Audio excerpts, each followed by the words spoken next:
Good morning दोस्तों। अभी बज रहे हैं सुबह का 9:30 और आज है वट सावित्री पूजा जिसका तैयारी करने जा रहे हैं। सुबह 7 बजे नहा चुके हैं, लेकिन पूजा का कुछ तैयारी कर रहे थे, इसके लिए टाइम बिल्कुल भी नहीं मिला तैयार होने का। तो अब हम लोग जा रहे हैं तैयार होने के लिए और आज का दिखाते हैं आप लोगों को पूरा सीन, कैसे हम लोग पूजा कर रहे हैं। तो मैं पूरी तरह से हो चुकी हूँ तैयार और जा रही हूँ पूजा करने के लिए। तो जुड़े रहिए मेरे साथ। देखिए किस तरह से पूजा का सारा आयोजन हुआ है और सब पूरा पंखा उंखा सब सरिया के रखा गया है। एक्चुअली इस बार मेरा भाई का शादी हुआ है तो फर्स्ट उसके लिए बरसात है, तो पूरा और अच्छे से तैयारी किया गया। सारा इंतज़ाम हम और मम्मी मिलके किए हैं और यहाँ पे उतना कोई जानता नहीं है वट सावित्री व्रत, जिसके चलते बाहर जाके हम लोग नहीं कर रहे हैं, घरे में कर रहे हैं। क्योंकि वहाँ जाके करेंगे तो थोड़ा सब आदमी पूछता है कि ये क्या हो रहा है, ये क्या हो रहा है। इसीलिए हम लोग घरे में वट का पेड़ लगा लेते हैं हर साल और फिर इसी तरह से वट सावित्री पूजा करते हैं। तो आप देख ही रहे हैं पूरा थाली वाली कितना बढ़िया से सजा हुआ है। और ये देखिए मेरे दूल्हा बाबू बैठे हुए मुस्कुराते हुए, असली भर मेरे बैठे हुए हैं, हाई कर रहे हैं सबके साथ बैठ के पूजा में। हम बोले चलिए आप भी सीखिएगा। और ये हम लोग अब ले रहे हैं बट जाज के साथ फेरे, हम और मम्मी दोनों आपस में एक साथ कर रहे हैं हम लोग के घर में ही। और सारा इंतज़ाम है। हमको बहुत ज़्यादा परेशानी हो रहा है क्योंकि हमको साड़ी पहनने का बिल्कुल हैबिट नहीं है और साड़ी पहन के चुनरी वगैरह लेके इतना तैयार होके करना एकदम इरिटेटिंग लग रहा है, बट करना पड़ता है क्योंकि पूजा है। और इसीलिए थोड़ा सा धीरे धीरे आराम से कर रहे हैं क्योंकि देख ही रहे हैं किस तरह से पूरा आँचल उछल मेरा फैला गया है और चुनरी लेके कुछ ज़्यादा ही भारी लग रहा है। और एक हाथ में लोटा भी है, साथ में फिर एक बार चावल वगैरह देना भी है, जिसके लिए हमको ज़्यादा परेशानी हो रहा था कि किस किस को संभालूं, समझ में ही नहीं आ रहा था। और नीचे में दिया वगैरह भी जल रहा है, अगरबत्ती जल रहा है, इसीलिए और परेशानी हो रहा था। दिख ही रहा है पूरा धुआं उठ रहा है अगरबत्ती का। और ये रुक रुक के हम डाल रहे हैं छत चावल और चना, धीरे धीरे छीट रहे हैं और फेरे लेते जा रहे हैं। और साथ में हमको बहुत ज़्यादा मन कर रहा था कि शारदा सिन्हा का एक गीत है वो दोहरा रहे थे हम साथ ही साथ, जो मतलब मज़ा आ रहा था हमको ऐसे फेरे लेते हुए। और देखिए एक बार करके जल अर्पण हो रहा है और फिर फेरे लेते जा रहे हैं। तो अभी गिनती तो हम करने ही भूल गए आप लोगों को बोलने के चक्कर में कि अभी तक 4 बार हो गया कि 5 बार हो गया, पता नहीं। आप लोग देखते देखते खुद ही पता चल जाएगा, राउंड एंड राउंड हो ही रहा है तो समझ में आ ही जाएगा कि कितना फेरे हो रहे हैं। और इसी तरह से आगे देखिए किस तरह से हम लोग फेरे ले रहे हैं और अभी कंटिन्यू चलते ही रहेगा जब तक 7 फेरे नहीं होते हैं। प्यार मिल जाए पिया का, प्यार मिल जाए, हाँ ऐसा प्यार मिल जाए, जोड़ी बन जाए, हाँ ऐसी जोड़ी बन जाए, हाँ ऐसी जोड़ी बन जाए, तोड़े से ना टूटे, छोड़े से ना छूटे, ऐसे बंध जाए, ऐसे बंध जाए, प्रीत हो जाए हमारी, प्रीत हो जाए, प्रीत की रीत हो जाए, गौरी शंकर जी की जैसी जोड़ी बन जाए, हाँ ऐसी जोड़ी बन जाए, प्यार मिल जाए पिया का, प्यार मिल जाए, हाँ ऐसा प्यार मिल जाए, जोड़ी बन जाए, हाँ ऐसी जोड़ी बन जाए, हाँ ऐसी जोड़ी बन जाए। तो बहुत मन कर रहा था ये वाला गाना गाने का। और एक गाना है जो हम गा रहे थे पूजा करते हुए, तो वो तो बाद में फिर सुनाएंगे लेकिन अभी देखिए हम किस तरह से इंतज़ाम कर रहे हैं बाकी, क्योंकि अब फेरे कंप्लीट हो गया है। तो अब पत्ता बिछाएंगे अपना, ताकि उसमें 5 पत्ता बिछा के पाँचों में फल रख सके, प्रसाद जो भी भोग लगाने वाले हैं वो सारे भोग लगा सके, ताकि 4 सुहागिन को और एक खुद रखना है, ऐसा नियम होता है। तो इसीलिए वो पत्ते बिछा रहे हैं और उस पत्ते में अब धीरे धीरे फल रखेंगे, जितना तरह का फल है सारे फल रखेंगे। और जो लास्ट है जो मेरे लिए बचेगा, उसमें बोलती है मम्मी कि उसमें सारा फल तोड़ के रखना होता है और उसमें दही भी दिया जाता है लास्ट वाला में। तो जैसे जैसे मम्मी सिखा रही है बस वैसे वैसे हम किए जा रहे हैं। और हर साल कभी हम यहाँ रहते हैं तो कभी जहाँ डेरा है मेरा वहाँ रहते हैं, तो वहाँ तो अपने मन से करना पड़ता है, वहाँ बाहर जाके करते हैं बरगद का पेड़ में। लेकिन यहाँ घरे में है तो मम्मी है, जानती है, तो हमको टेंशन है नहीं, बस हम निश्चिंत होकर बैठे हुए हैं। जैसे जैसे वो कर रही हैं बता रही हैं वैसे हम कर रहे हैं। इसलिए सबसे पहले पत्ता बढ़िया से देखिए 5 पत्ता बिछा लिए और अब धीरे से जगह बना रही है मम्मी भी, आराम से वहाँ पे अपना रखेंगी। उससे पहले और भी बाकी इंतज़ाम कर रही हैं, सामान लेके आ रही हैं और अभी हमको रखना है फल वगैरह। तब एक एक करके सारा चीज़ हम रख रहे हैं। पहले तो लोटा लेके आए रखे और पूरा गर्मी से परेशान थे, क्योंकि देखिए पूरा पसीना पसीना हो गया, टीका वगैरह भी हिल जा रहा है। और अब मम्मी बैठी हैं, अब बताएंगी, देखिए कैसे बता रही हैं कि पानी डालना है तो पानी डालें। अब वो हल्दी लगा रही हैं तो हम भी उनको देख के हल्दी उसी तरह से लेपेंगे बहुत बढ़िया से, और फिर उसके बाद सिंदूर टिकेंगे। ये देखिए पूरा बढ़िया से हल्दी लेप रहे हैं, बस मज़ा आ रहा है हमको लगाने में। पूरा हाथ पहले से ही पीला था क्योंकि सारा सामान में हल्दी लगा रहे थे, पंखा वगैरह में, और अब और भी ज़्यादा पीला हो रहा है। और अब आगे देखिए सिंदूर टिक रहे हैं, क्योंकि मम्मी भी उसी तरह से की तो उनका देखा देखी हम सेम चीज़ कर रहे हैं। और गर्मी से पूरा एकदम परेशान लग रहे हैं, लग रहा है कितना जल्दी हम पूजा संपन्न करें और सारा ड्रेस चेंज करें और खाना खाए, क्योंकि बहुत कस के भूख लग गया था। अब धीरे धीरे मम्मी बता रही है फूल पत्ते देने, तो बेल पत्ते ला के मेरे हाथ में दी उधर से, और मैं उस पत्ता को लेके अब एक एक करके चढ़ा रही हूँ, क्योंकि बहुत सारा पत्ता एक साथ जुड़ा हुआ था, तो एक साथ उस तरह से भगवान जी को तो चढ़ा नहीं सकते थे। इसीलिए पत्ता देखिए एक एक चुन चुन के बढ़िया बढ़िया पत्ता चुन के निकाल रही हूँ, और उसके बाद उसमें अब फूल भी दूंगी साथ में, और फिर भगवान जी को भोग भी चढ़ाऊँगी। ये बढ़िया से पत्ता सारा लग गया और अब फूल भी दे दिए हैं। अब आगे का तैयारी देखते हैं कि क्या बता रही हैं मम्मी। ये देखिए मेरा बेटा राजा को अपना अंगूठी लेके पूरा खुश है, क्योंकि उसको सोना का अंगूठी था घर में और वो डेरा में रोज़ बोलता था कहाँ है, मिला है तो पूरा खुश है। देखिए चिड़िया बन गया है, पूरा चिड़िया बन के उड़ रहा है, अपना चूहा जैसा दांत छोटा छोटा दिखाया जा रहा है, ये देखिए। और अब चिड़िया बन के फुल से उड़ जाएगा ऊपर। ये देखिए चला चिड़िया मेरा उड़ने, भोली सी चिड़िया, ये उड़ गया ऊपर। अब उसका यहाँ पे खेलना समाप्त हो गया। अब हम लोगों का पूजा चलना है और अब दे रहे हैं सारा फल वगैरह। सिंदूर का डिब्बी मेरा नीचे हो गया था, उसी को सामने किए, और अब मम्मी हमको दे रही हैं सामान, उसी हिसाब से दे रहे हैं हम।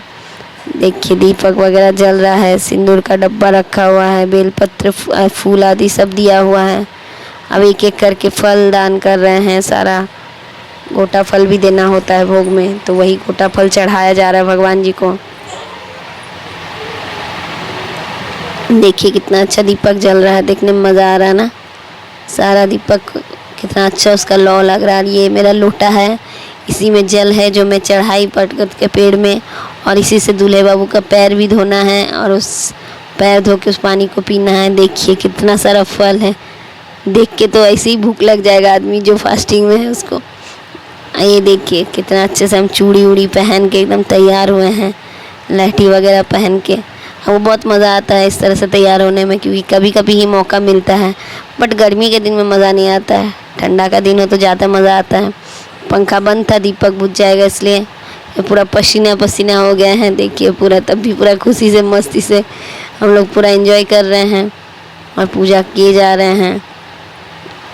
अभी मम्मी सारा चीज़ डाल रही है। ये देखिए ये मेरा मिला हुआ है गिफ्ट, मेरा फेवरेट है, और देखिए कितना पसीना पूरा आलता उलता मुंह में एकदम लाल हो गया है। ये देखिए अब किताब लेके आए हैं, ये कथा पढ़ने वाला किताब है। इसमें सत्यवान और सावित्री का कहानी है जो पढ़ेंगे, लेकिन किताब है बंगला में तो हमको बंगला में पढ़ना होता है। ये जनेऊ दिए भगवान जी को और इसी जनेऊ को दूल्हे बाबू को देंगे पहनने के लिए। और ये पट का पत्ता माथा में लगा लिए, बोलता है कि माथा में रख के करना चाहिए। तो अब कौन माथा में रखेगा, बार बार गिर जाएगा, इसीलिए दिए हम क्लिप में, खुश टेंशन ही ख़त्म। देखिए कितना मस्त लग रहा है, खड़ा है एकदम, देखने में बड़ा मज़ा आ रहा है हमको। अंदाजे से बस दिए थे खुश, और ये रह गया था पूरा पूजा टाइम तक।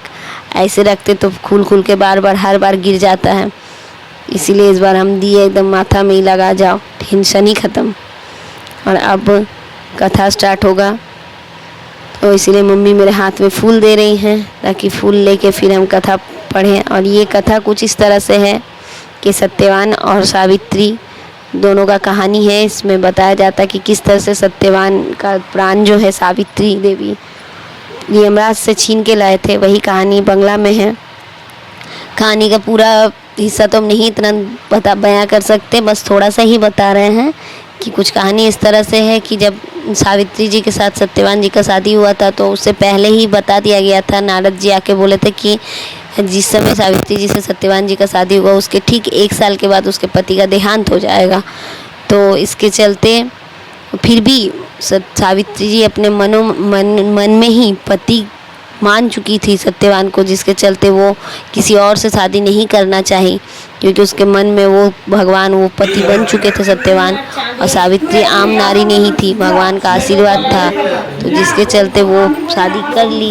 और फिर जब शादी हुआ उसके ठीक 1 साल के बाद, जिस दिन उनका देहांत होने वाला था पति का, उससे ठीक 2 दिन पहले वो अपने पति को लेकर चली गई बाहर, क्योंकि रोज़ उसके पति जंगल में जाते थे लकड़ी काटने और फल लाने, क्योंकि उसी से उन लोग का गुजारा हो रहा था।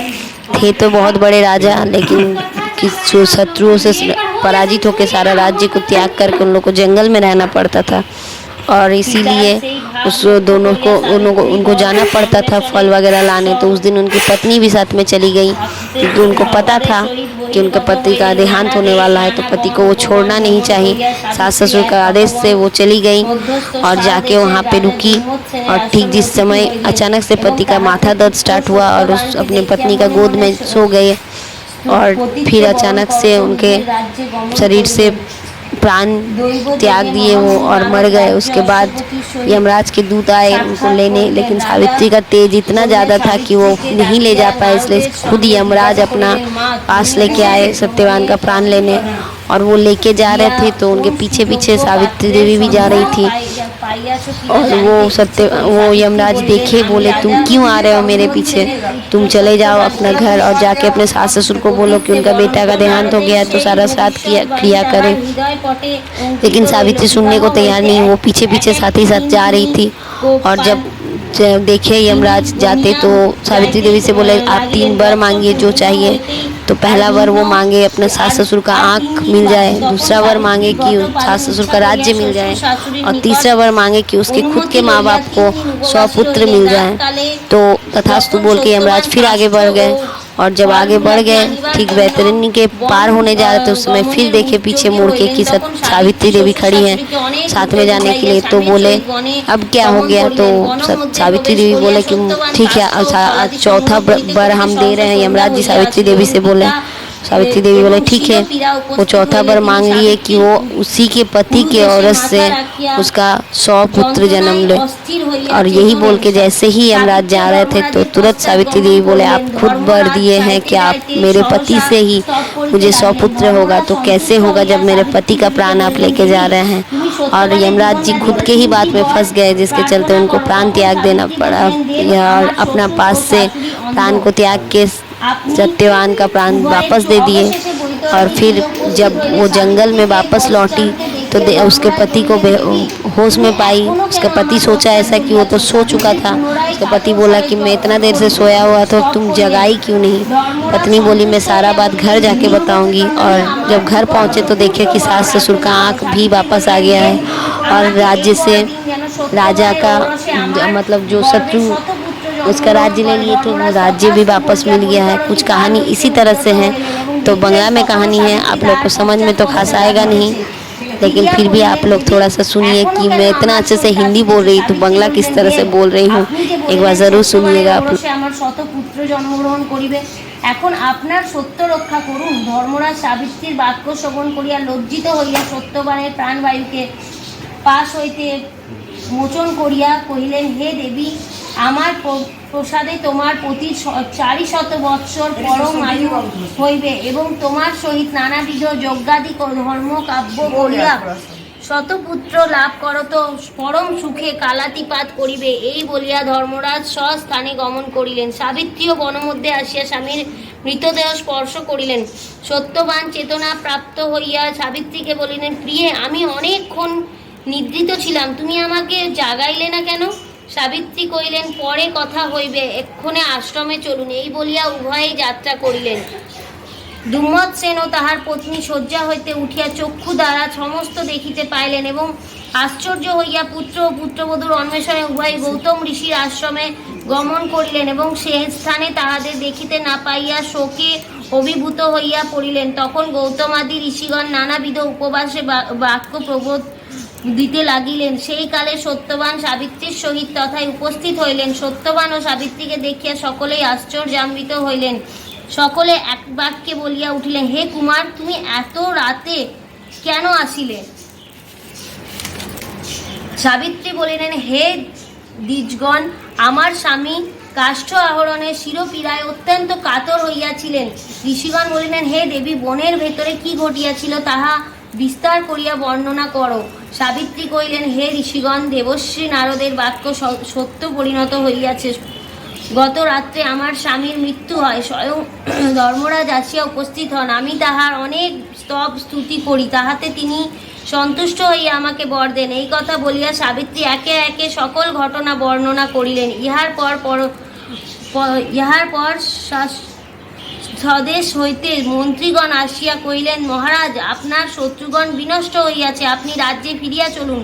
তখন রাজ্যে দুম্মৎসেন ঋষিগণের অনুমতি লইয়া মন্ত্রীগণ সহ স্ত্রীর পুত্র পুত্রবধূ ও ভার্যার সহিত গমন করিলেন। রাজ্য তার লইয়া প্রিয়।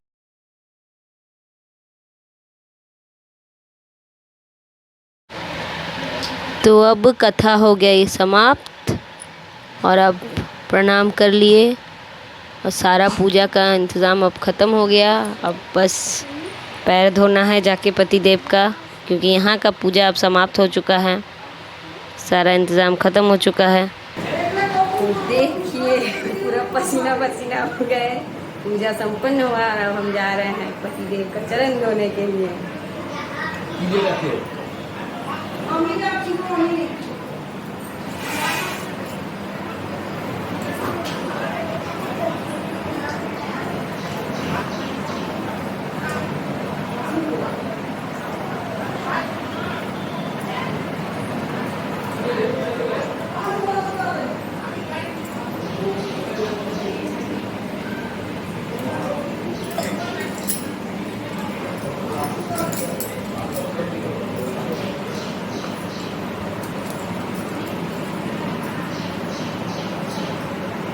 सदा खुश रहो, सुखी रहो, पढ़ाई लिखाई करो, बड़ा आदमी औरत बनो और सदा सौभाग्यवती भव। हाँ, सबसे ज़्यादा अच्छा यही लगता है। नहीं, ज़्यादा सुहागन रहो। सदा सुहागन रहो।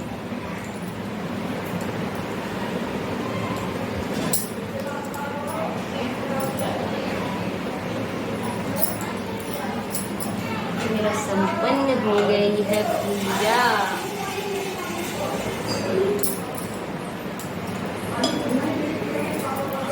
तो आप सबको भी वट सावित्री पूजा का बहुत बहुत बधाई हो। बहुत अच्छे से पालन कीजिए और एंजॉय कीजिए।